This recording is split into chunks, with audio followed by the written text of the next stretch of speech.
నీకు hernia operation అయ్యి వారం రోజులు అయిపోయింది. అవును సార్. కుట్లు కూడా మంచిగా మానిపోయినాయి. ఇంకా మళ్ళీ నువ్వు రావాల్సిన అవసరం కూడా లేదు. సార్ అది స్నానం చేయొచ్చా సార్? స్నానమా? నాకు అర్థం కాలేదు సార్. స్నానం చేయలేదా? పోయేటప్పుడు స్నానం చేయమని చెప్పినాం కదా. అది పక్క వాళ్ళు ఉండి స్నానం చేస్తే సిమ్ పడుతుంది అని చెప్పారు. ఇది సంగతి. ఆపరేషన్ చేసిన తర్వాత స్నానం చేయమని డాక్టర్ చెప్పినా కూడా వాళ్ళ మాట వీళ్ళ మాట విని స్నానం చేయరు.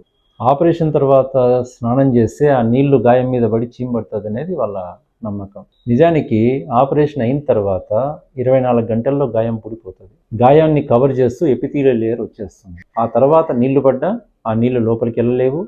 దానివల్ల ఎట్లాంటి హాని జరగదు. కానీ స్నానం చేయనందువల్ల చుట్టూ ఉన్నటువంటి చెమట మట్టి చేరి దానివల్ల చీమబట్టేదానికి అవకాశం ఉంటుంది.